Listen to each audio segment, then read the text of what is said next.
Well, greetings. Welcome to the Dividing Line. My name's James White. We've got a lot to cover today. My goodness, this is a bright shirt. When you're wearing it, you're not looking down at it, and you don't see quite as much light reflecting off. Sorry about that, but it does look a little bit like a Kuji, but it's much, much cooler than a Kuji, because it needs to be. It's going to be about 106 here in Phoenix, and heading straight back up over 110. We finally broke the string, though. We had 31 days of 110 and above, and set a new record for 115 and above too. And it's so weird because June just wasn't summer, so we're just all catching up. Anyways, we've got two guests on the program today. It's very unusual. It's very unusual to have one guest, but to have two guests is really, really unusual. And so we've got about half an hour with each guest. And I may go a little bit longer than that to cover the arrests in Watertown, Wisconsin. Ben Zeisloft and the Republic Sentinel doing a good job covering this. You won't find this story anywhere else, obviously, because we don't have any journalists left in the United States, at least in the mainstream media.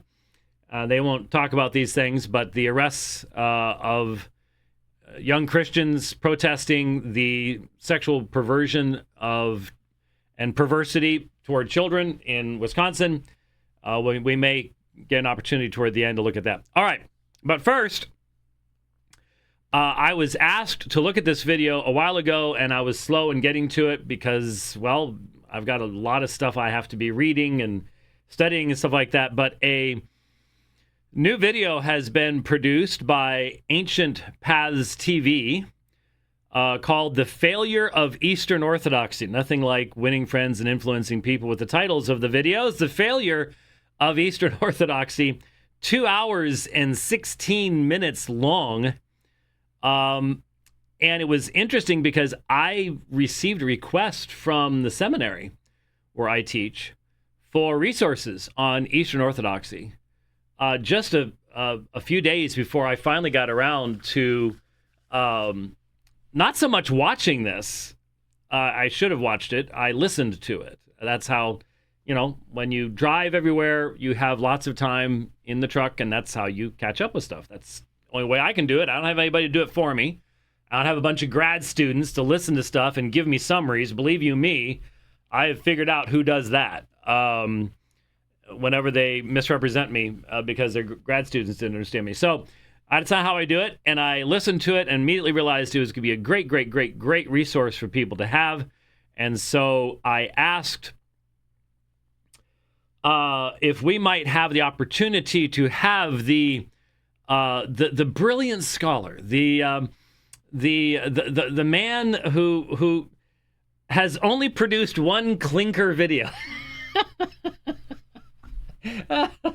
Brother Wallace from now he's not with us via video, and I don't understand that part because as I just explained, go ahead and bring our brother on, Rich. Yes, Jason, I wanted to just remind you that your face is clearly seen on all of the debates that we do in Salt Lake City. Are you thinking people just don't make the connection, or what is it? I've been told I have a face for radio, so. Well, so do I. And you should have realized if you're on with me, I make everybody look handsome. So there you go. So anyway, you all just go find the last debate that Jeff Durbin and I did up at the University of Utah. Freeze frame the screen when the moderator is speaking, and there's Jason, and that way you just put it up on the screen and you'll go, okay, fine. There you go. So you've done videos. I mean, Ancient Paths, isn't that's the title you used for the TV show long ago, wasn't it? Yeah, going back to 2006. Okay, all right. And in fact, I remember the first time I was on with you in that little TV studio type place that as I was sitting there and we were talking, if you look past the camera, you saw another little studio type thing set up for some other guy that you am I right about that? Oh, yeah, Sean was right across from me. Yeah. Sean McCraney. Yeah. Sean McCraney's little studio thing he had was right across the way. So, that seems like a long time ago. It really wasn't, I guess, but it was sort of indicative of just how weird Salt Lake City was and has become even weirder, if that's possible, over the years as far as stuff goes. So, given that, I get, you've done stuff on homosexuality and obviously Mormonism. Most people don't know, the vast majority of people don't know that, and if this has changed, please let me know, but when we were up there only a few months ago, the entirety of the Salt Lake City City Council claimed to be LGBTQ. Am I correct about that? Not the entirety, but the majority for the first time in their history. We're very proud of I thought it was the entirety, so it's just the majority. Okay. So there's still a few straight people around, huh? Okay. All right. Well, who would have... I remember when the homosexuals first showed up at General Conference. That was in the late 90s. And boy, was that an uncomfortable confrontation back then. But the shopping center was still across the street from Southgate and all the rest of that kind of stuff back then. A lot has changed in Salt Lake City. So I get dealing with the LGBTQ stuff because that's happening. I mean, BYU and everything else like that. I never, ever saw that coming. I figured the only people who would be standing strong at the end were going to be the Mormons on that. But so much for that idea. But Eastern Orthodoxy, I mean, they're really, there aren't, I know there are Eastern Orthodox in Salt Lake City. There's everything in Salt Lake City. I don't think there's a cult known to man that's not somewhere in Salt Lake City. So what made you want to spend the large amount of time? I mean, anybody knows producing a video of 2 hours and 16 minutes, unless it's one of the videos where you've got people who just like to hear themselves talk sitting at their kitchen table with a fan in the background. It's easy to do 2 hours and 16 minutes, but you did all sorts of graphics and quoted all sorts of Eastern Orthodox sources. This took some time to do. What would be the motivation? Honestly, it's a lot like Mormonism, and we're watching a fair number of former Mormons embrace Eastern Orthodoxy. Dave Bartoshowitz has been very public in promoting Eastern Orthodoxy among former Mormons. I've watched people, you and I have a mutual friend we've seen go Eastern Orthodox. It's become the hip thing, and it's really not that different from Mormonism. It's a works-based religion. It has a fake history. It's Catholicism with lots of mystery. That's an interesting way of describing it. See, my introduction to Eastern Orthodoxy was a little bit different. And I've had two major influences in looking at Eastern Orthodoxy. I started out many, many, many moons ago, literally right as the internet was ramping up. Back in the BBS days, the bulletin board system days, the Open Bible Echo and stuff like that. Somehow, I don't remember exactly how, I started having conversation with an Eastern Orthodox fellow. And it wasn't, so much of the conversation when it's public today, people jump in and emotions get ramped up real fast and it just becomes a food fight really fast. That's not how this conversation went. It was more private. And this was an Eastern Orthodox fellow that understood and had done reading in Reformed theology. And so there was more of a meaningful conversation going back and forth between us. And he was one of those guys as you know, historically, there was even a patriarch that, after the Reformation, started reading Reformed theology and started embracing things like that. And so he was someone who was much more open to that and much less like what you would find in a lot of the quotations that were used in the video from Orthodox sources. And so it was there seemed at that time anyways to be a little bit more of a variation that was available.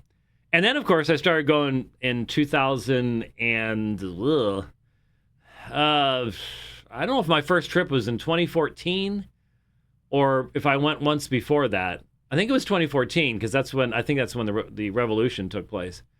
But I started going to Kyiv, and the people that I was working with there in Ukraine were all evangelicals and of a pretty conservative stripe. And so Orthodoxy was just considered to be sort of the poisonous atmosphere of nominalism there in Ukraine. And I didn't see a whole lot of meaningful interaction going on. And of course, most of the Orthodox there in Ukraine, very, very nominal, very, very cultural. You've got all the big, beautiful churches, and you've got all the icons, and you've got Energia, and you go to those places to get your energy and that kind of, it's more of a superstitious folk experience type stuff. Not a whole lot of give and take as far as theology and that kind of conversation goes. And then you get here to the United States and you get an Americanized version where instead of in Ukraine and Russia, where the liturgy is the primary source of theology and stuff like that, once that gets translated here in the West, it seems to me that the Orthodox apologists just can't resist the temptation to become pretty much mirror images of Roman Catholic apologists. They're arguing against sola scriptura. They're arguing. A lot of the people in the East, they don't do debates because they don't think in that way. It's foreign to their way of thought. You get over here in the United States, there's nothing you can do about it, and so they end up making pretty much the same arguments that Rome does on a lot of the same issues, just not so without the same emphasis that we have in Eastern Orthodoxy. So you started off you started off with a lengthy clip from, and the problem here was it was all in Russian, and I'm driving, so I didn't get to see the translation, but my recollection is that it had to do with this split that has taken place between the Russians and the Ukrainians and the war, and we're really seeing that Orthodoxy is much more fractured than the external picture seems to present it to be, and that politics have demonstrated that fracture. Is that sort of where that initial video was going? Actually, it's even worse than that. It's Patriarch Kirill telling the Russian nation that if someone dies in battle, that in fulfilling their duty, they are committing they're doing a work of sacrifice, and that there is assurance that if they die in sacrifice, their sins will be washed away. Yeah, that's not the first time that's been offered to folks. I seem to recall the popes doing that during the Crusades, plenary indulgences to, as long as you were wearing the sign of the cross, then there you go. You have forgiveness of sins and things like that. And so that's the same thing. But that's, in that context, it would be Eastern Orthodox battling Eastern Orthodox. It's an internal conflict as far as that's concerned.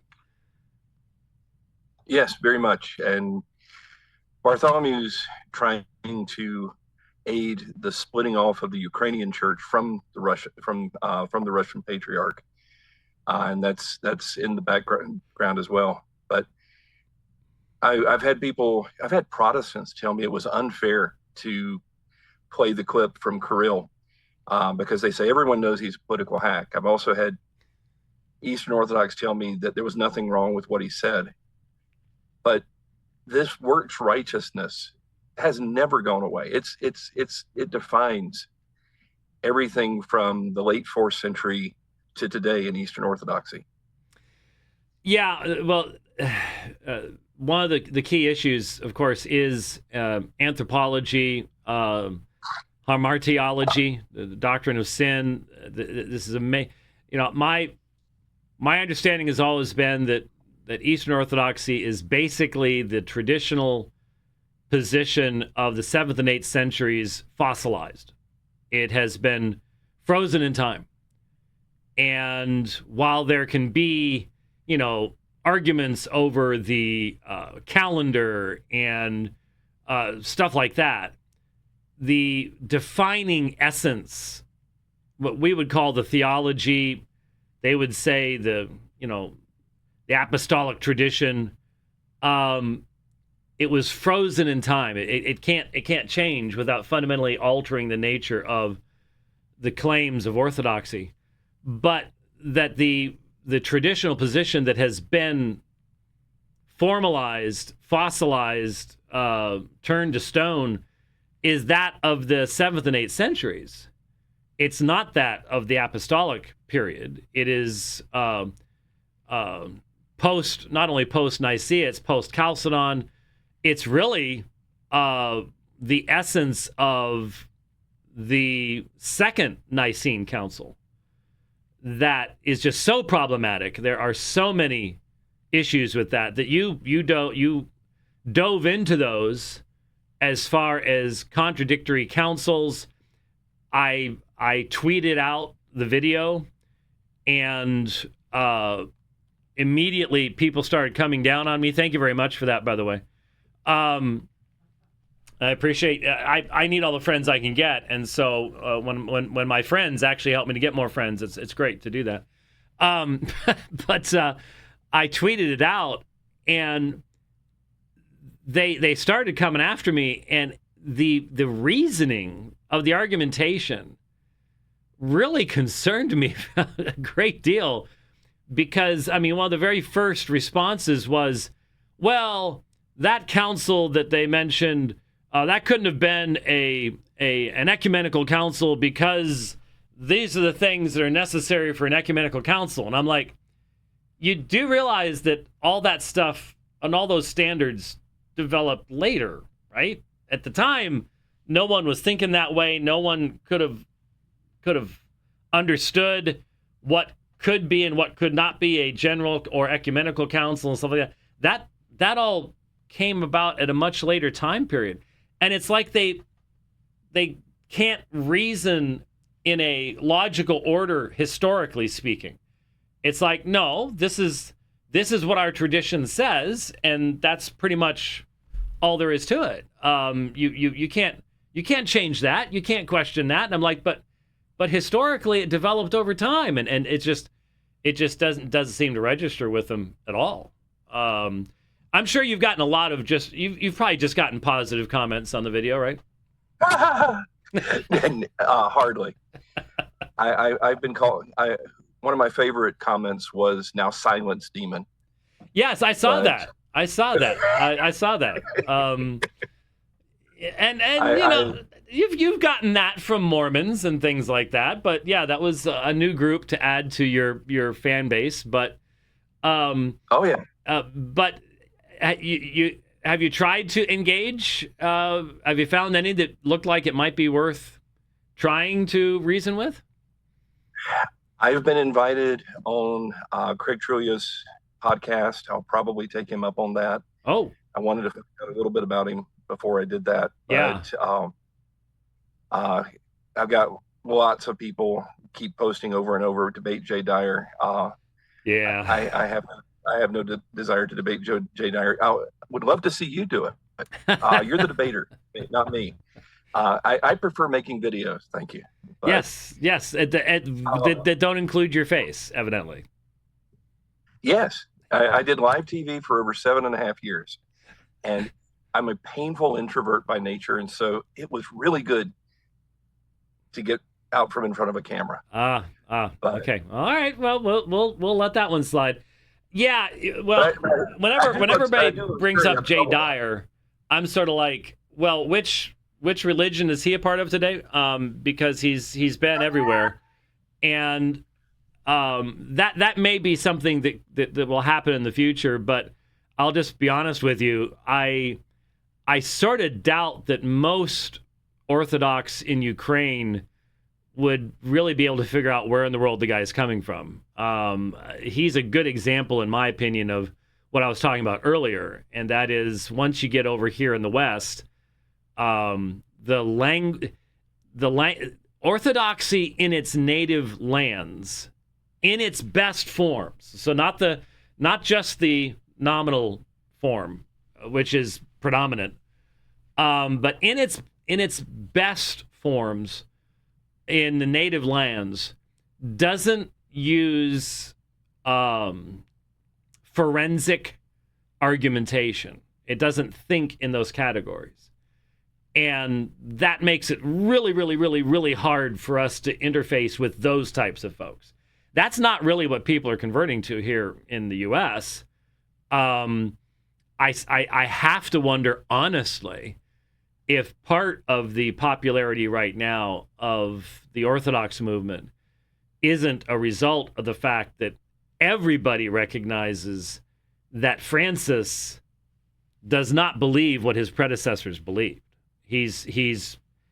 Everybody can tell that, you know, if you're longing for the smells and bells and you're longing for the ancient church standing in the midst of time stuff, Francis is sort of a clinker contradiction to that.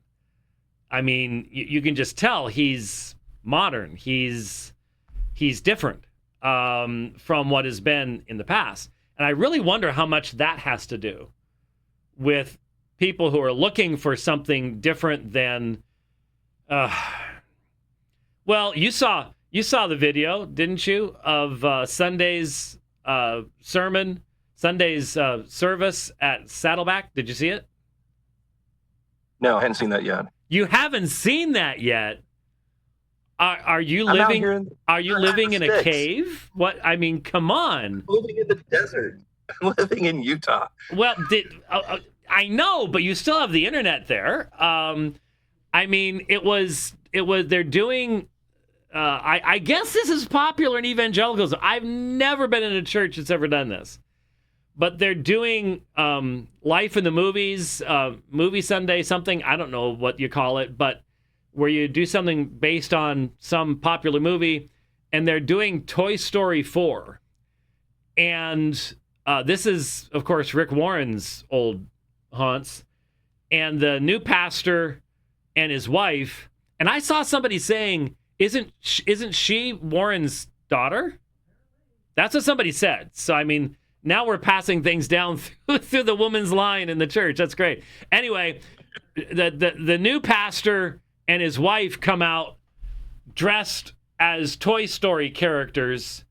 I think he was Woody and she was Little Bo Peep. And so that's what I'm seeing is these people coming out and greeting everybody dressed as Woody and Little Bo Peep. And so I get why people look at that and go, you know, there might need to be something a little bit more reverent. You know, I mean, maybe worship isn't all about making ourselves feel good. You know, so they start looking around for something, and these churches offer themselves up. But one of the things you dove into that I found interesting, and I wanted to see if I can accept. I just realized, Rich, can you do my screen? I totally spaced doing this. You can see it? All right, let me make sure that you're getting the sound. Should be here. And I hope that Jason can hear this. But this is 16 minutes and 50 seconds into. Your sermons aren't 2 hours and 16 minutes long, are they, Jason? Not hardly. Not hard. You've never, what's the longest you've ever gone? I might have gone 50 minutes one time, but Really? I Wow. Wow. I used to be good at limiting myself in that way. And then once I got to Apologia, uh, Sunday's sermon from Jeff was an hour 6, and that's pretty much spot on for him. And I now struggle to stay under an hour myself. It's hard, but anyway. So this is 16 minutes in. Hopefully you'll be able to hear it. If not, I'll fill you in. But let's see if this is gonna work for us. It's okay. It's sort of quiet here at the beginning. 8th century monk John of Damascus insisted icons weren't simply permissible, but absolutely necessary to the Christian faith. He said those who refused to venerate them weren't warring against images, but against Christ and his saints. He was declared a heretic by the Council of Hieria in the year 754, but 33 years later the Second Council of Nicaea declared him a saint. This link between icon and gospel is greatly emphasized by St. John of Damascus, and his 3 homilies on the holy icons are still the best patristic work for anyone to read who wishes to enter into the meaning of the icon. John's 3 treatises on divine images became the basis for Second Nicaea's demand for the veneration of icons. He pointed out that Abraham had bowed or offered proskynesis to the people of the land, and Joseph's brothers had offered him proskynesis. John argued this was a fundamentally different reverence from latreia, which is the worship of God alone. If Joseph's brothers bowed to him, surely we should also bow to icons. If Christians were commanded to greet the saints with a holy kiss, surely we should also kiss the images of those saints who are now in heaven. The second. So, okay, now you continue on and talk about, obviously the iconoclastic controversy in church history is very important, but most people in the West really struggle to understand the centrality of icons in Eastern Orthodoxy. What did you learn? We're sort of running out of time, but what did you learn in digging into this stuff? Were you surprised at just how central iconography is to not just Orthodox practice, but Orthodox theology? Yeah, I mean, it's the very heart of the religion. I mean, they don't have the formal systematics that you have in the West. And, one of the things people will sometimes criticize them in terms of throwing a few quotes at them from church fathers, but they have over 130 citations in John of Damascus, and they've got the Second Nicene Council saying that this is the historic faith of the church and anathema to anyone who says otherwise. And so a couple of proof texts really don't make much of an impact. What I did is I went back to the actual arguments that he made, the citations. Yeah. There's only 9 he makes before the Council of Nicaea, and 6 of them are demonstrable forgeries, even if one is a misapplication, goes completely contrary to what Clement said earlier in the same work. And the other 2 are ones for which we have no evidence prior to John of Damascus in the 8th century. So there's no evidence before Nicaea of any veneration of icons. And it just, you start questioning the icon, you're dealing with the very heart of Eastern Orthodoxy. Oh, yeah, yeah. And I had noticed, and I don't know if you had seen it, but I had noticed last year a number of conversations that were taking place between younger Protestant apologists, Roman Catholics, and Eastern Orthodox on this very issue and on the ahistorical nature of the claims of Second Nicene Council, how dependent they were upon forgeries, stuff that, then again, without the pseudo-Isidorian decretals and the donation of Constantine, you wouldn't have the papacy. So there's a lot of modern theology in these groups that stands in midair. It has no foundation whatsoever as far as history is concerned. But you're dealing a lot with forgeries and things like that.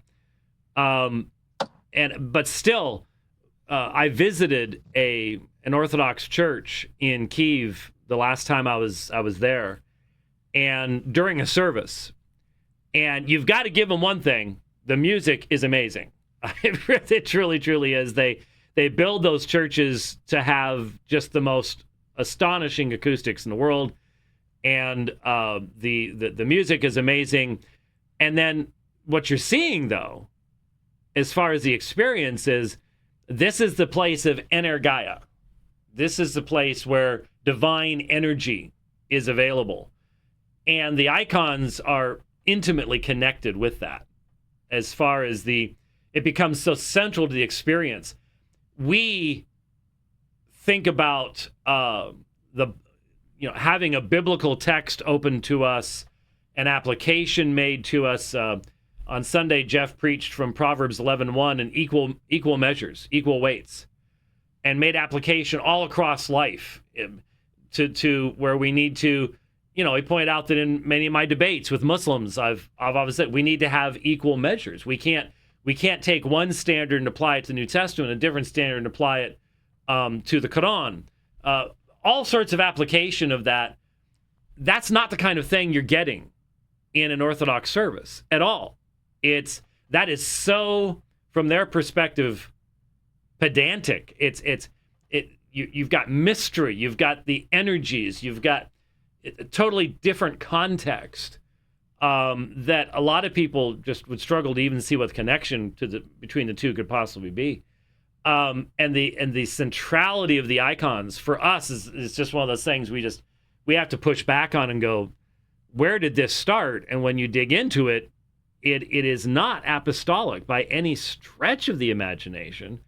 And to claim that it is to fundamentally falsify any meaningful historical element to the claims of the Orthodox Church. It's as bad as when Roman Catholic apologists say that all their dogmas are apostolic when they have when they've dogmatized, for example, the bodily assumption of Mary, which nobody in the first 500 years of the Christian Church, there's any evidence whatsoever, believed in. So when you say we're giving you apostolic tradition, and then you do that kind of stuff, you're destroying your own foundation. You're destroying your own credibility. And you've put that in the movie. So that makes you a bad, mean Scots person. Oh, definitely. One of the things I think is important to understand, James, is that a lot of theological liberals within Protestantism are finding the East very attractive because they don't have to defend their liberalism against the conservatives. They simply just, dismiss us all as, contrary to the ecumenical councils. It's become a smokescreen for a lot of guys. They start out liberal Southern Baptist, they go Episcopal, then they go Anglican, then they go Eastern Orthodox. This is where a lot of attacks, especially on the doctrines of grace.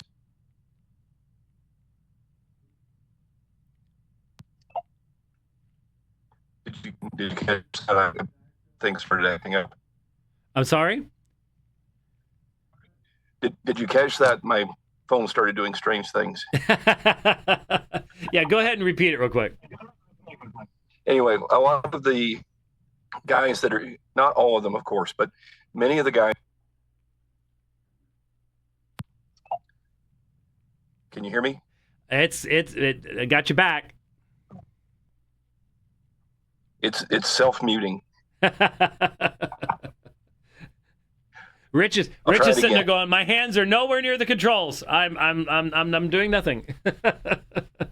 But you were saying that a lot of these guys, that is the path they seem to take, a little bit of a step at a time until they get to Eastern Orthodoxy or Roman Catholicism, one of the two.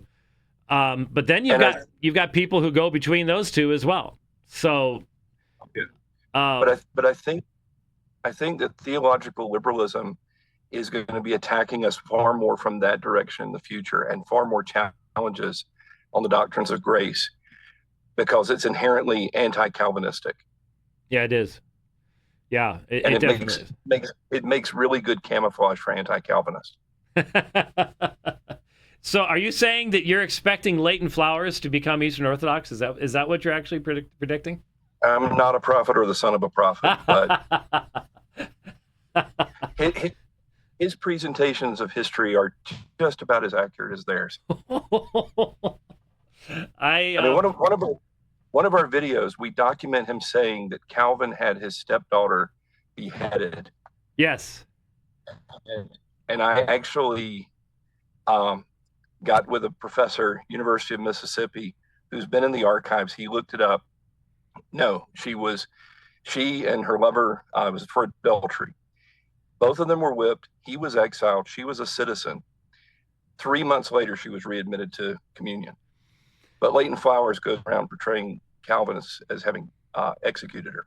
But she was readmitted without her head, because as long as Leighton said it, then that has to be the case. Just relax, Leighton. Just relax. Well, I promise not to bring this up in our debate in Houston. Okay, I promise not to do that. Now, if Jason shows up, he may bring it up during the Q&A. I don't know. I have no control over anything like that. But anyway, hey, all right. So I'm looking at the thing here. We're up to this says 15,000 views. I'm hoping we drove a few of those to you, and I'm hoping this program will bring more, especially because there just isn't that much out there. My question, I guess, my closing question would be, so if people watch this and they want more information about, for example, the early councils and stuff, are you going to send them? What are you gonna direct them to? You're gonna direct them to Schaff? What? Because you obviously used some pretty in-depth resources here. Schaff is a great resource for the councils. In terms of some of the stuff on asceticism, there was a 19th century work called Vigilantius and His Times, which I forget who wrote it. It's on archive.org. There are a lot of different resources. The evidence is out there, and I'm happy to point people towards it if they want to do more work on it. We've tried to maintain the standard. No one has anything to fear from the truth but liars. I don't have the time to engage all the critics out there, but nobody needs to be afraid of the church fathers. Church fathers weren't perfect. Nope. But they definitely weren't Roman Catholics or Eastern Orthodox. They were what they were, and trying to make them fit into our modern categories is something I've been warning about for a long, long time. Well, thank you for all the time that you put into creating The Failure of Eastern Orthodoxy. It's on YouTube. Have you posted it anywhere else? No, that's it so far. If there's other places I should post it, let me know. Yeah, Thank you for all your... Odyssey, Rumble. There's a bunch of places you could throw it out there, and in fact, this is on Twitter, so X, sorry, whatever you're supposed to call it now. But yeah, there's lots of places. I think people need to see it and utilize it. We got to get those numbers up, and so once again, thank you very, very much for putting all that time into it and for joining us on the program today. Thank you for all your kindnesses for nearly 25 years. Indeed. And we'll get back up there again. You just haven't contacted me with who you want Jeff and I to take on next. So we'll see what you come up with for that one. It's been. Try to get some antifreeze involved. I'm sorry? We'll try to get some antifreeze involved. Well, I drank the antifreeze you gave me, so I could trust you. Anyways, thank you, Jason. I appreciate it. God bless. Thank you, brother. All right. God bless. Bye-bye. All right. So, again, The Failure of Eastern Orthodoxy, Ancient Paths TV on YouTube. Highly recommend that you take the time to watch that, sit down, take notes. We have all sorts of people always asking about resources on Eastern Orthodoxy. That's definitely going to be a go-to in the future there. So I said we have two guests on the program today. That was Jason Wallace, Christ Presbyterian Church in Magna, Utah. Magna is over on the sort of western side, northwestern part of the Salt Lake Valley, where they're all having lots of earthquakes just a few years ago, actually.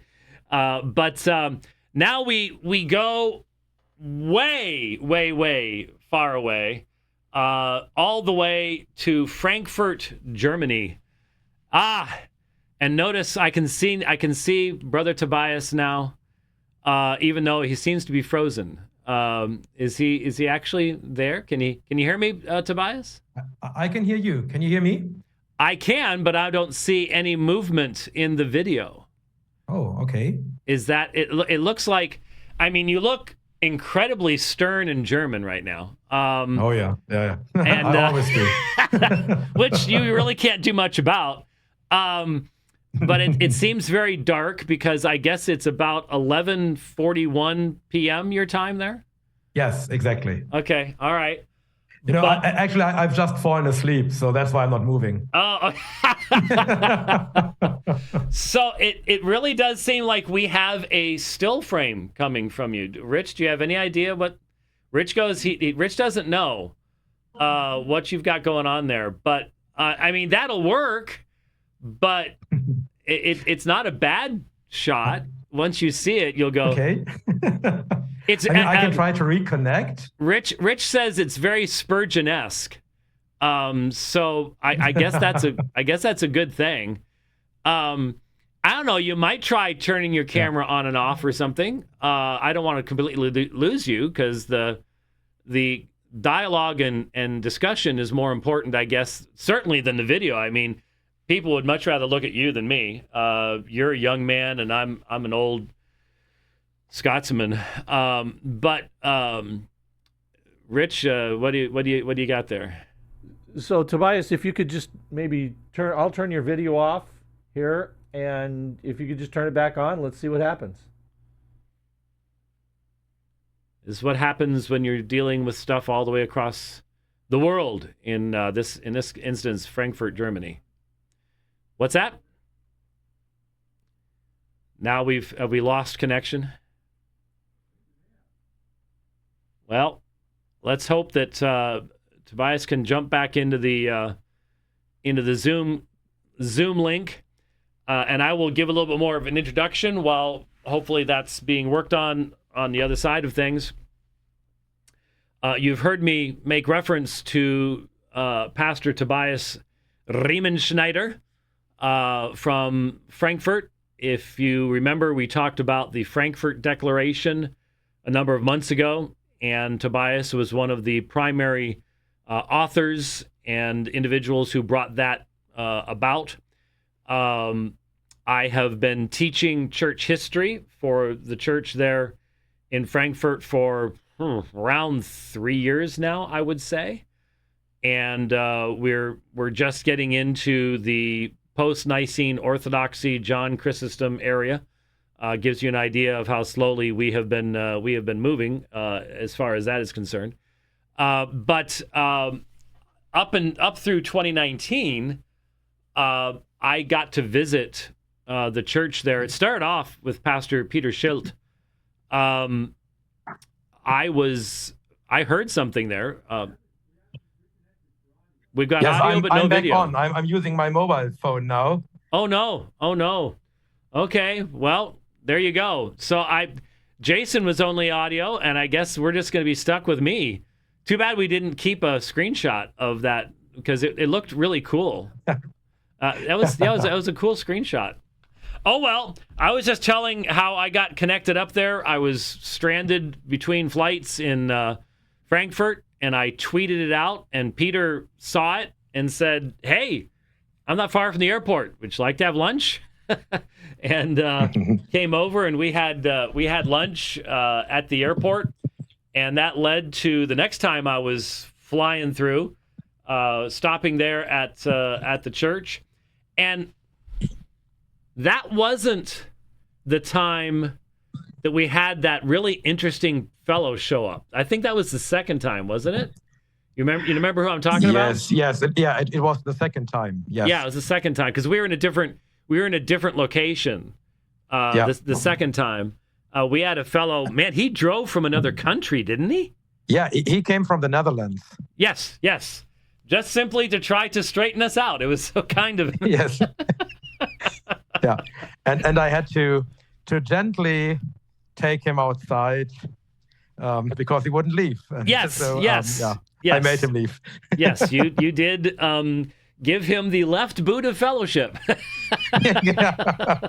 Exactly. Is how we would put it. Yeah, it was that was an interesting experience. But anyway, yes.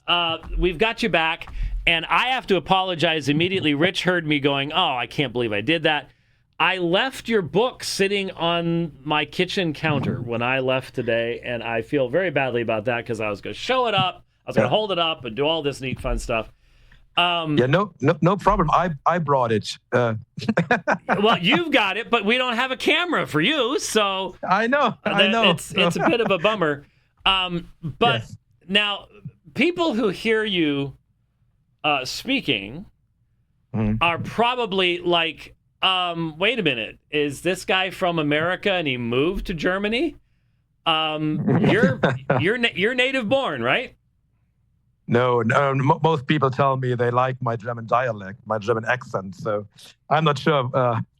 No, I'm a native German and only learned English in school, and that didn't help me too much. You don't learn too much at school. So basically, I really began learning English basically through YouTube when I was beginning to watch sermons and, of course, the dividing line.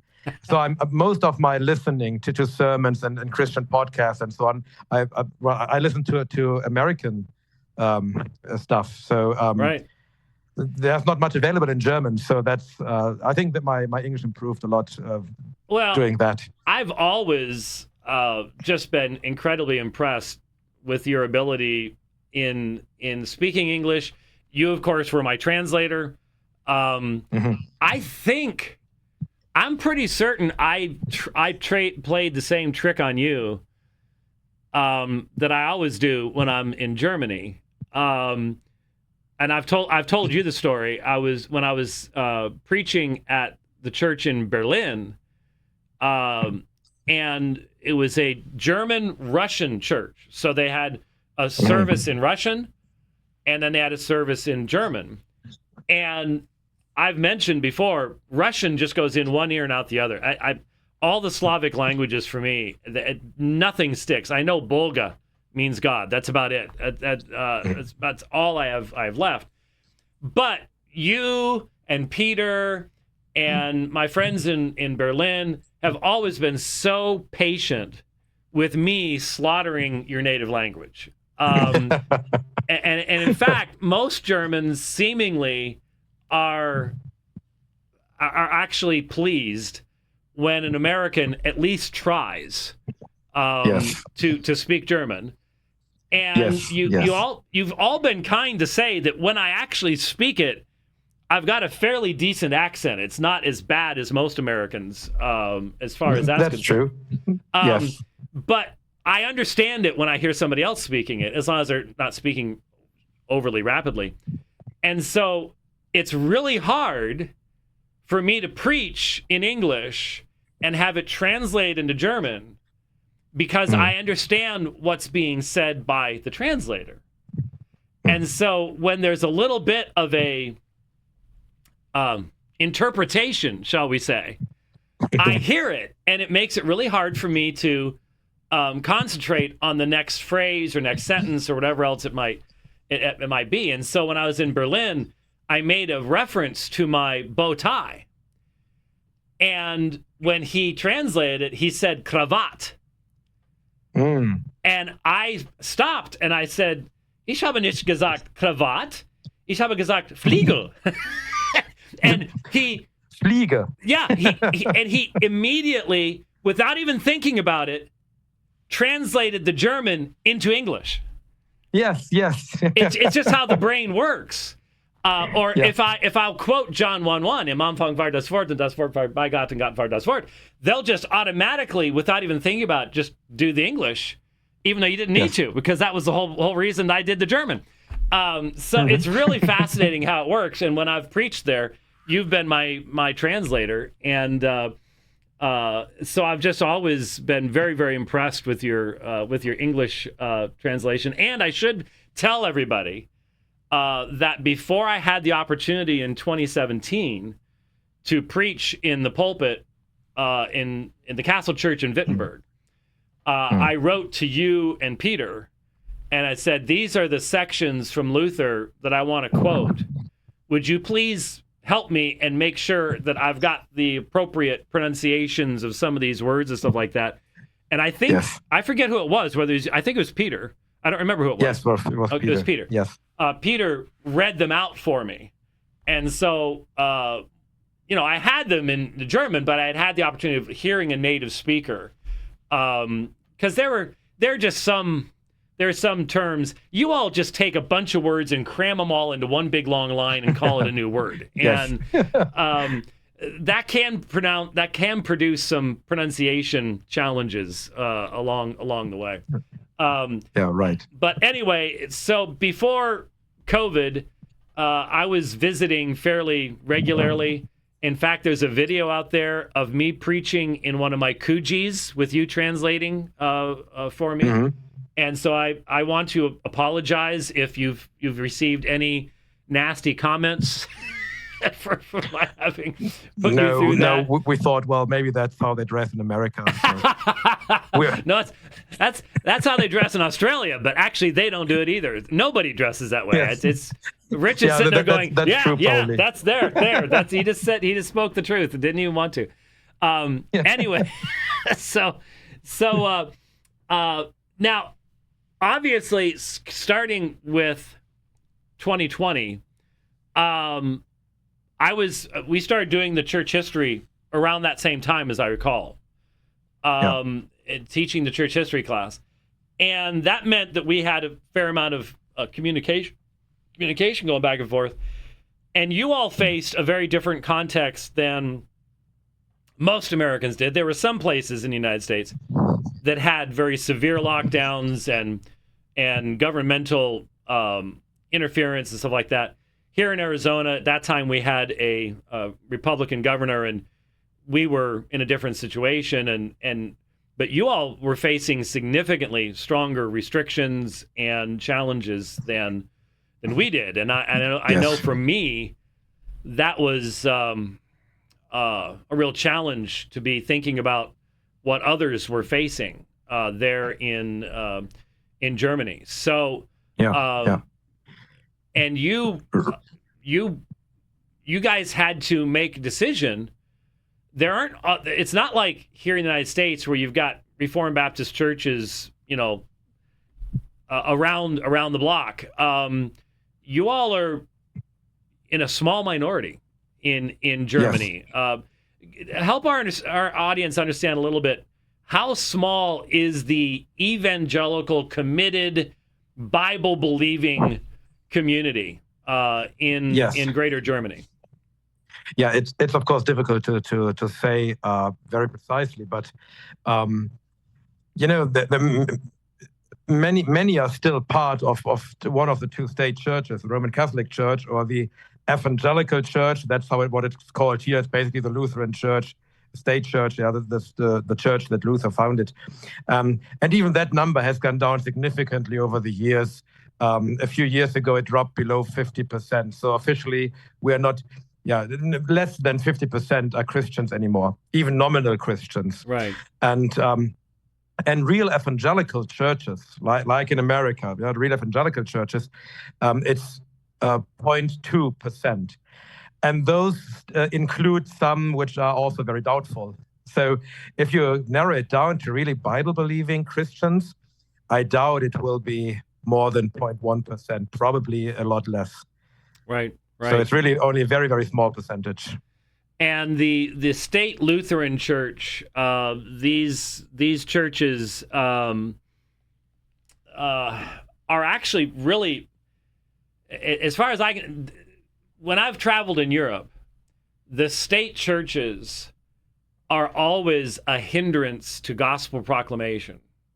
Yes, they are. They not only oppose sound theology and especially any type of application to the gospel to the society as a whole, but likewise, the people who are members of those churches think, hey, I've got my baptism, I've got my church certificate, I'm right with God. And exactly. All's well. Yeah. If you want to reach them with the gospel, maybe on the streets of Frankfurt, they will always tell you, well, I don't need to hear about that. I'm a Christian. They only have been baptized, so they are officially part of a member of one of the state churches.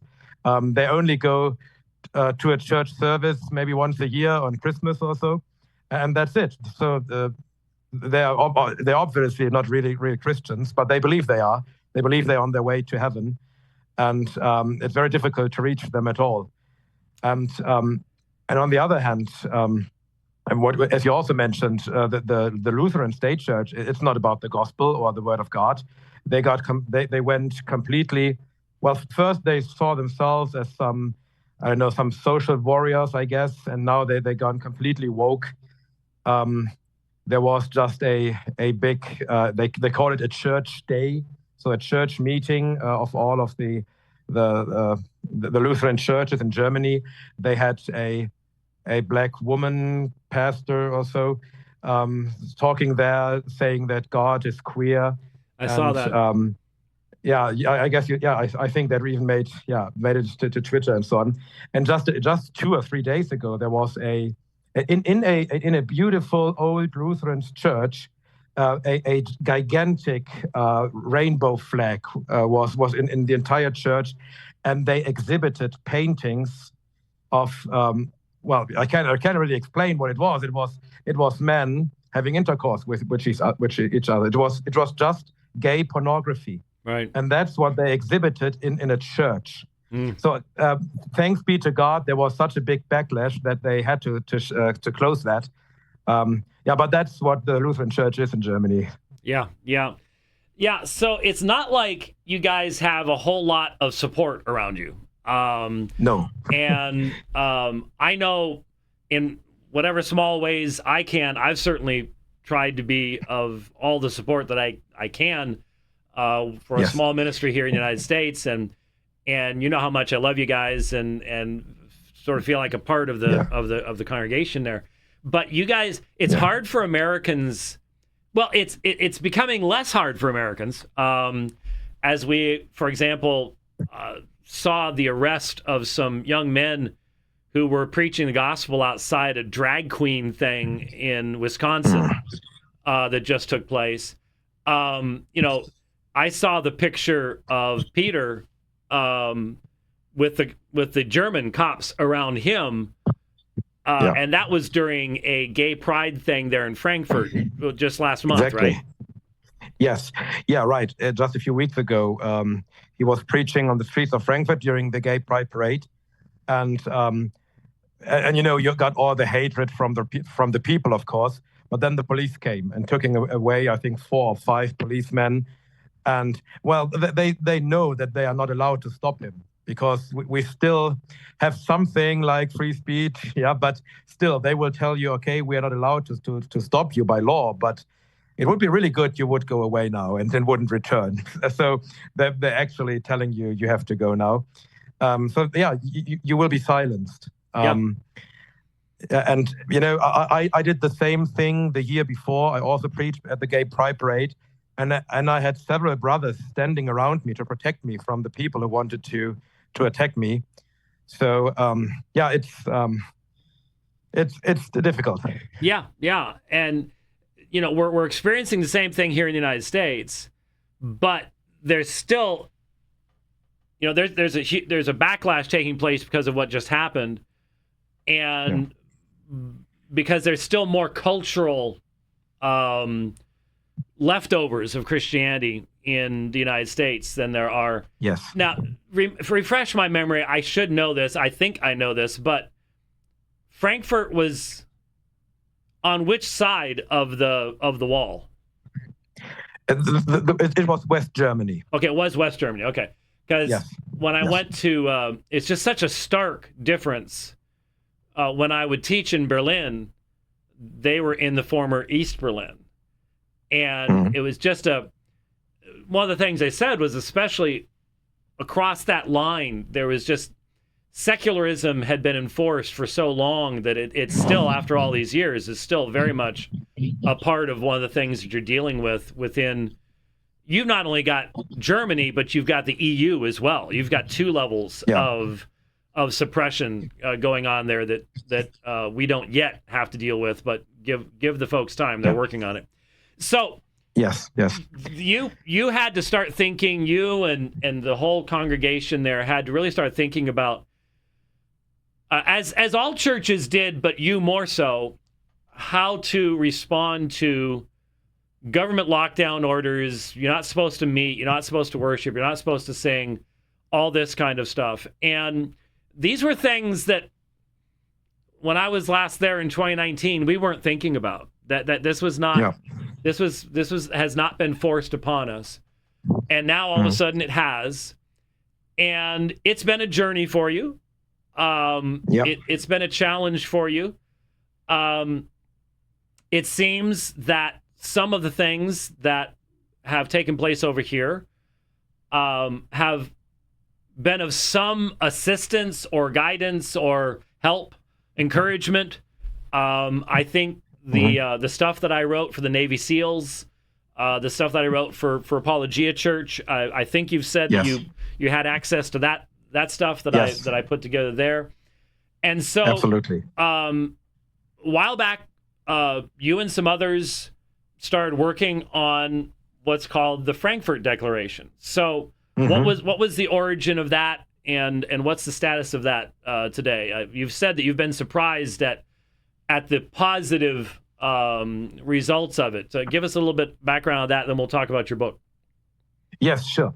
So maybe starting at the beginning, we knew from the beginning that we had to resist this COVID regime. When they told us, just 2 days before the first lockdown, they told us, oh no, there will never be a lockdown.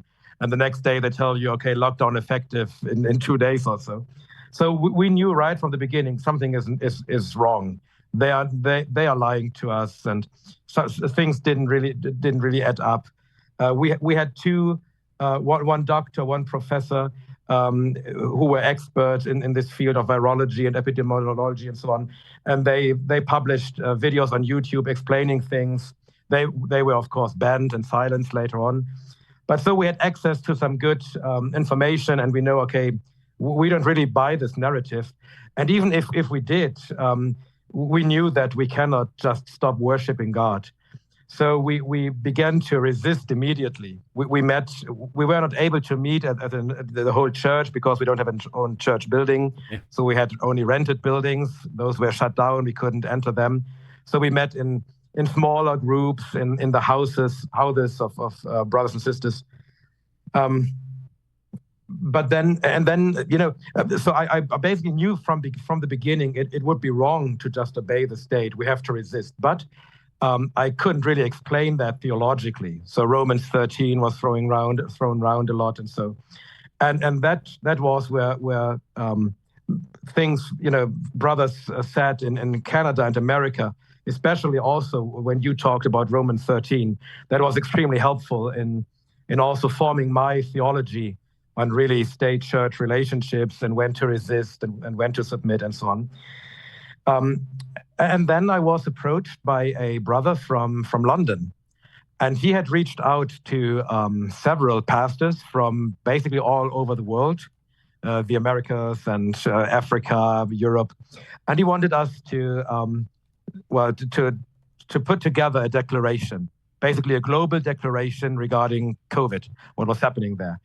And so we started meeting over Zoom. And it became apparent very quickly that we were moving in different directions. So 3 of us split up. and formed a new group, and we continued the work on the declaration in the form we wanted it to be, we imagined it to be. And and when finally this work was completed, we sent it to you and to some other brothers and asked for your thoughts and your input. And and then, to be honest, I thought, well, maybe 100 people maybe will sign it. And who of the big guys should sign it? Because no one knows me. No one knows actually also the other two guys who worked with me on this, Stephen Lloyd from France and Paul Hartwig from South Africa. So we are not famous people. So why should anyone give anything? Who cares about what we write? And then something amazing happened. We started sending this declaration to some people, and you also helped in that, right? Spreading it, sending it to others. And almost everyone, with only very few exceptions, came back very positive and said, well, I want to sign this. And so I think you were the first of the big names, who said, I will sign it. And then there was Voddy Borkum and Joe Boot and Doug Wilson and James Coates. And finally, even John MacArthur, which seemed to be very unlikely that he would also join this declaration, but he did. So it was obvious that God was doing something here. And we would have never thought that this declaration would get so much positive attention. Yeah, that's really exciting. And people can still go online and read it and sign it and stuff like that. What's the website? Yes, frankfurtdeclaration.com. Okay. frankfurtdeclaration.com. frankfurtdeclaration.com. People want to go see that. I just looked up on Amazon. Ezra Press is the publisher of your new book. Came out May 15th, according to this anyways. Resisting Tyranny, a Christian Response to Government Overreach. Now the funny thing is, was it actually published in German first or English first? Yes. It was published in German first. Okay. And then Joe Boot and Ezra Press were so kind to also publish it in English. Okay. Did you do the translation? I did, yes. Yeah. Well, that's a lot of work. Yeah. There's no two ways about it. So it's available in at least 2 languages. Resisting Tyranny. Give folks an idea of what they'd be looking at if they took the time to read through it. Yeah, sure. So the book is basically a compilation of things I wrote during COVID. It also includes the Frankfurt Declaration, but this was not the only, not even the first declaration I draw up. So I first published a declaration in German for the German context, but actually it's not limited to Germany because we all had the same issues basically globally. There is my sermon on Romans 13. There is a letter I wrote to the Chancellor, the German Chancellor, and the German President, and all of the members of Parliament when they wanted to enforce vaccination, when they wanted to pass a law that would have made the vaccine mandatory for everyone. I wrote a letter which was signed by, I'm not sure, I guess around 130 pastors in Germany. And other things are in there as well. Also an article by John MacArthur, Why I Signed the Frankfurt Declaration. Another article by Jacob Riome. The foreword actually was written by Dr. James White. That's a very good foreword. And it's a compilation of the things I did during COVID. And I hope that basically that this book will accomplish 3 things. I hope it will be a witness to what happened during COVID, because I realized very quickly that people were beginning to forget what had happened. It's amazing. It was amazing, exactly. And even, I asked my brother-in-law, he's from England, to also check the translation. And he came back to me and telling me, wow, that was really something during COVID. It was really, really evil. I had almost already forgotten everything. So I hope it is a witness to all the injustice that happened during that time, also to all the anxiety and fear we had. and then I hope it really provides some good theology regarding state-church relationships, regarding the question when to submit, when to resist, and this will hopefully be of use for not just for us that lived through COVID, but hopefully also for the years to come. And and the third thing is exactly that. I would hope that this book will encourage people, encourage brothers and sisters to be courageous and faithful when the next big thing happens. And well, the next big thing's already happening, and you all are suffering from it more than we are here so far in the United States. It's the climate scam. Exactly. That's the next. And the amazing thing is, everyone knew this. I mean, Michael Fallon was telling me at the beginning of COVID. He said, "Yeah, once this is over, the next thing's back to climate." It's like, wait a minute, we're still in the middle of this. But he was right. That's where they're going, and you guys are paying absolutely through the nose for energy now in Germany. It's astonishing. Exactly. And just today I read that the German weather agency they said that this was the hottest July in 100 years, and everyone is just going, "Huh? This July it was really cold and rainy for at least 3 weeks now." So I don't know what's going on, but everyone should be able to tell that's hardly the case. I don't know what's going on there, but it's all very suspicious. Unfortunately, you can't if a leftist media person, if their lips are moving, they're lying. That's just all there is. Probably. That's all there is to it. There's just how you have to go there. So Resisting Tyranny is available, a Christian response to government overreach. Tobias Riemenschneider. Amazon has it listed by Tobias Riemenschneider, author, John MacArthur, author, James White, forward. Oh, okay. Well, there you go. If that's how they listed. You're now co-author with John MacArthur. There you go. That's not entirely accurate, I would say, but I take it. Yeah, so that's available on Amazon. Of course, no one can spell in the United States. No one can spell Riemenschneider. No, it's a very difficult name. It's just not. It's not possible. But put something in there and let Amazon figure it out from there. They'll come around to it eventually. So, well, congratulations on putting the book out. Thank you so much. I would have had you on while I was traveling, but Rich says it's actually easy to do, but I haven't done it yet. But you know what would have happened if we had tried? We at least would have been able to see you. Exactly.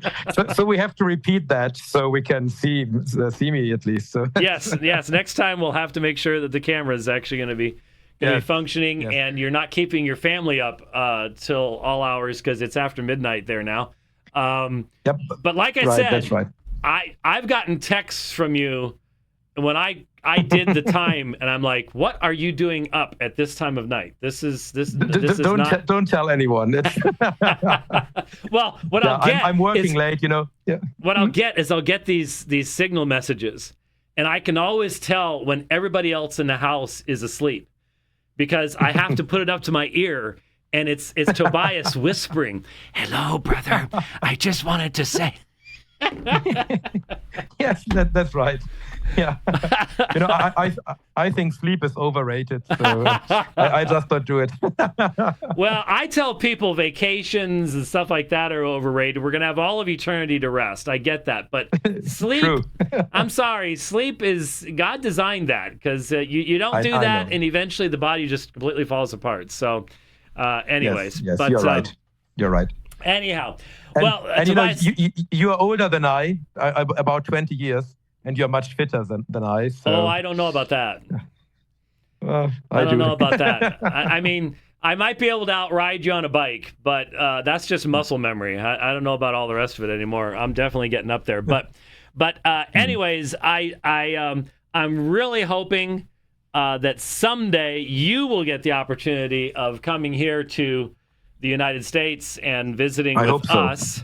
Yes. And that way we'll get to see each other again because I really enjoyed our times there. I'm thinking about, I think the last place you all put me up at had this really neat path that I could run around.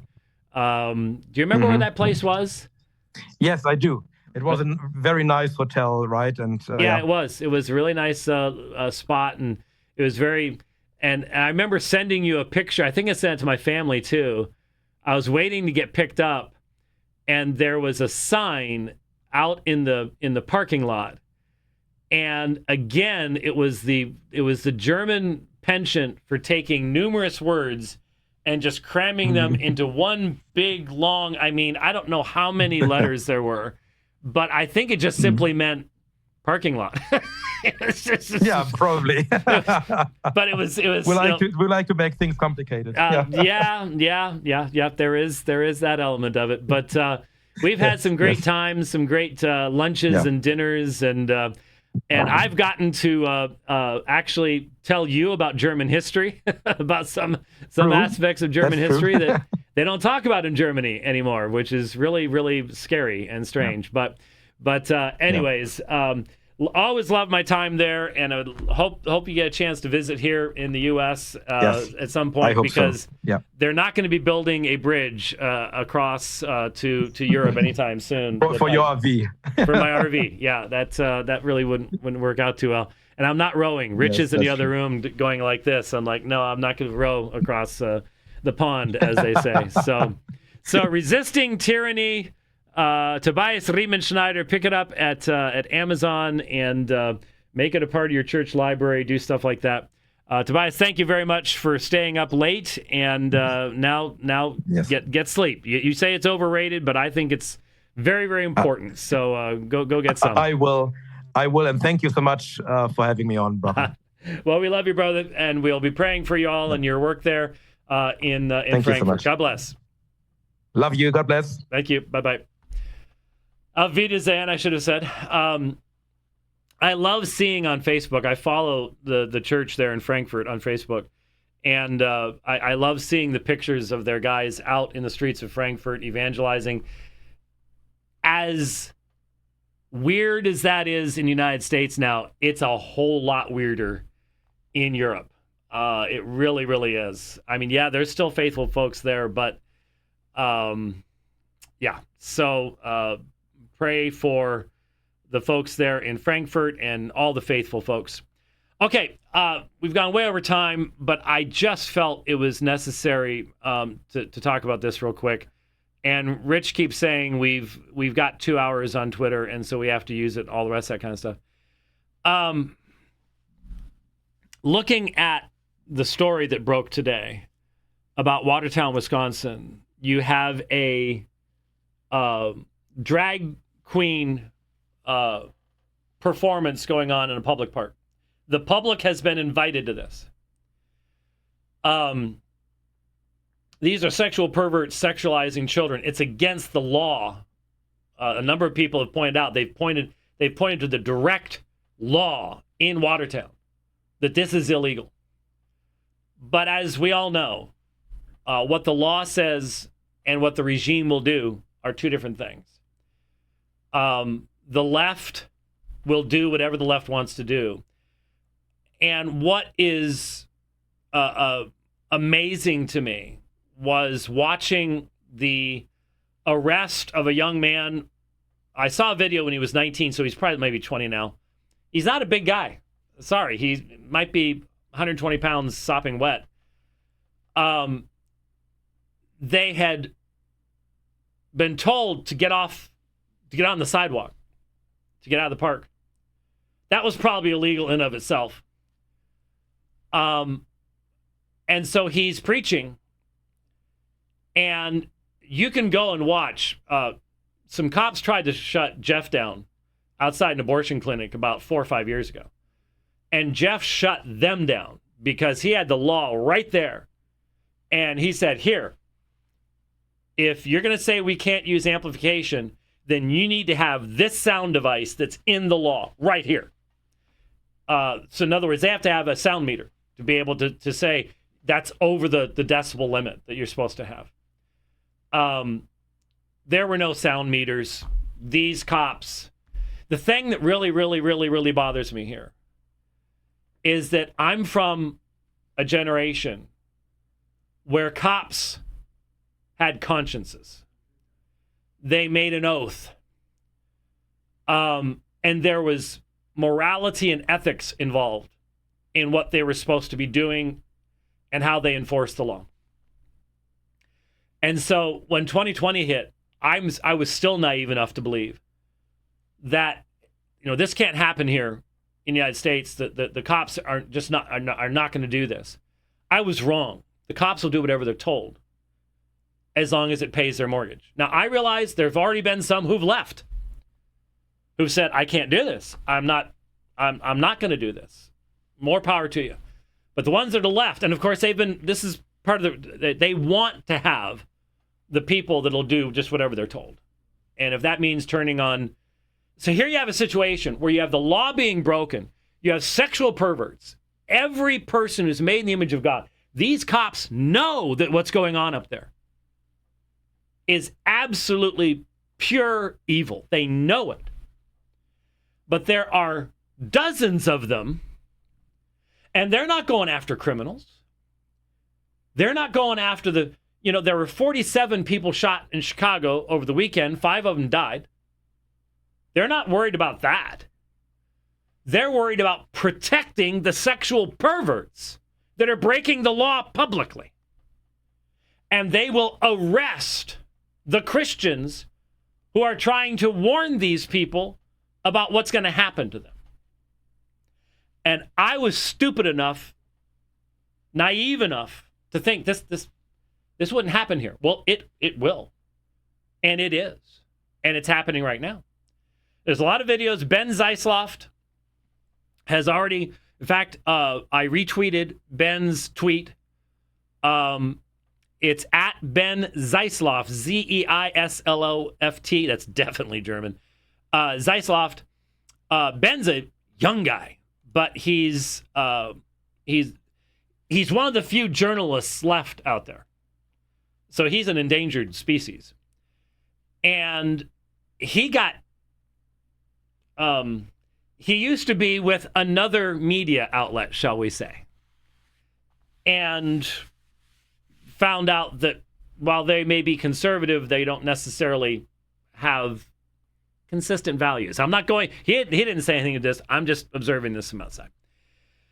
So he is now with Repub Sentinel. So you can click on that. It's called The Sentinel, at Repub Sentinel on Twitter, X, whatever you call it. I'm still calling Twitter. I don't care. It's called Twitter. And he has interviewed the young men that were arrested. There's a whole story available there. In fact, let me look here. Yeah, the Sentinel today, it was worth it. Young street preacher arrested at Wisconsin drag event. And there's some pictures and stuff there. So yeah, August 1st at 12:05. So yeah, this is pretty recent stuff. But I'm not sure here. Let me see if this says, because this is on Rome. Okay, it is. That's what I thought. Pastor Matt Trewhella. Matt Trewhella has written a lot of stuff on the lesser magistrates and material like that.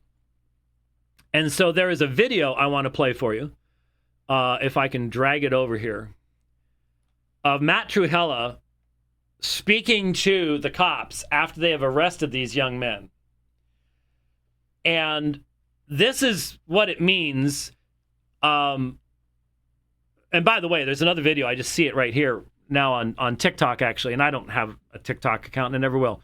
But it's just so clear the utter misbehavior of the police. Just lawlessness. Absolute disrespect for citizens, law, their oath, their office, everything. Every single one of them should be fired. Not every single one of them that was there should be fired. No question about it. But this guy especially. Oh, sure, you can video. You just have to stay back here, blah, blah, blah, blah, blah, blah, blah. And then all of a sudden, bum rushed out. Because you know what happened.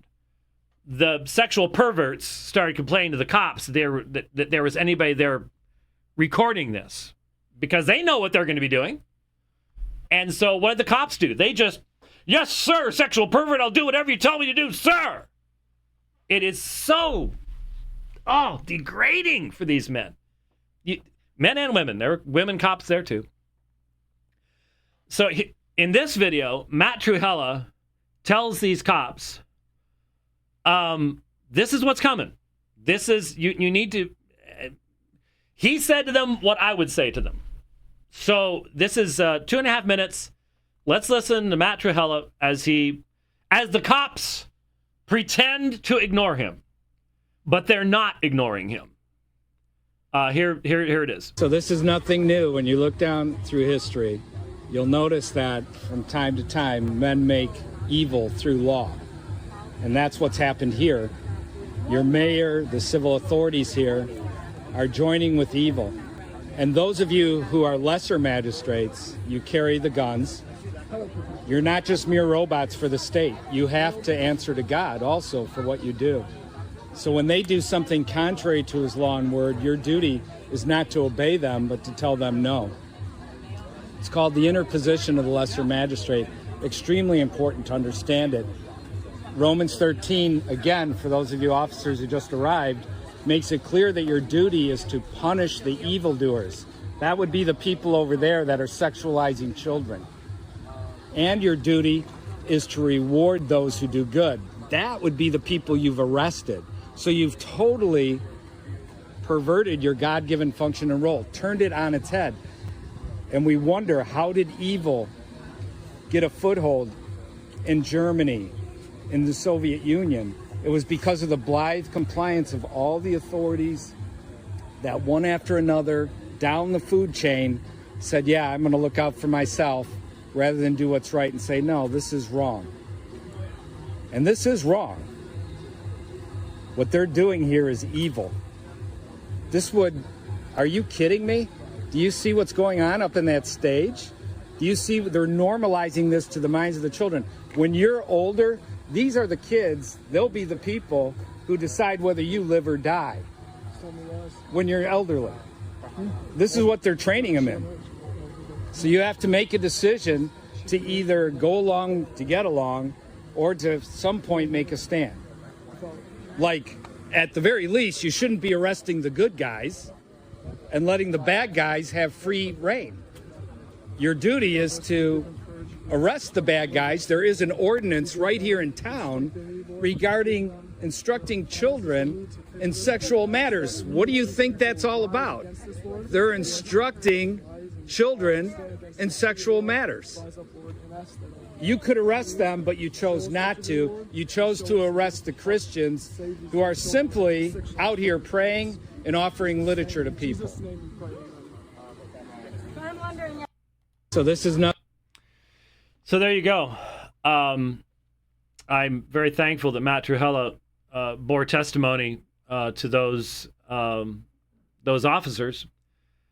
Why are you cops? Why are you cops? Why are you police officers? There is not a single signer of the Declaration of Independence that could watch what's going on in that park and watch what happened that would not cry in shame at the degradation of the nation they founded. Not a single one. Not a single one. The revolution has taken place, and there are the revolutionaries. And they will be judged. Judgment will be strict in accordance with God's righteousness. Yes, sir. I am convinced that the officer that was in the middle and the female blonde officer, they were exhibiting signs of shame. He was shaming them, and they were responding. The first guy on the left, he didn't care. Totally unfazed. But those two, very uncomfortable people. Very uncomfortable. Well, there were others, because when it would swing around, there was actually a fair number of police officers there. And so that was very wise on his part. All we can do is pray that some of those officers will seek them out and get further counsel. I'm sure that Matt and his crew would be more than happy to work with them as to how they can be godly lesser magistrates. But that's something we all have to be willing to do. This is what we're going to be being called to do. And we have to pray. Any Christian in law enforcement today, we have to pray for them, because I think many of them already know they're being put in a position they're not going to be able to stay there, and so the church has to be there to stand beside them. But what happened there today is just an example. That is a blue state. The Constitution means nothing to the left. It means nothing. There is no such thing as free speech. There is one set of rules for the sexual perverts, and there's another set of rules for the people that want to protect kids. And they're on the side of the sexual perverts. And they will be judged for that. And they need to be told of that. No one talks about that. Oh, they know. No, they don't. No, they don't. They need to be told that. And that's what we have to do. That doesn't make us better than them. We have to do this as individuals who are thankful that God has opened our eyes to understand that coming judgment, and that we have fled from that judgment to the only place that you can have eternal life, and that's in Jesus Christ. That's in Jesus Christ. So, amazing experiences for those young men. Those young men specifically said, hey, Schroeder said in an interview with the Sentinel that the incident has encouraged him and his fellow church members to further boldness, knowing that the fight's not just going to go away. It was worth it. It's actually an honor to be counted worthy to stand with a cloud of witnesses who have gone before us and been arrested for the sake of spreading Christ and his kingdom, he said. If the police wanted to try and set an example for others or anything like that, the only thing I've seen is actually the exact opposite, where more and more people are seeing the severity of what's going on and being called to more action. That's true. That's true. Good job, young men. God bless you. And we must pray for the repentance of this nation, because my goodness. So you've unfortunately been stuck with me and my colorful shirt all day. We will someday have Tobias back on when the camera will be working and things like that. But thanks to both Jason and Tobias for joining us today. Lots to get to on, I believe, Thursday, when we'll be back again. Probably get back into some of the Dale Tuggy stuff, but there's been some discussion of Nicene Creed, confessionalism, all that stuff. That, again, I think, I'll just say this one thing.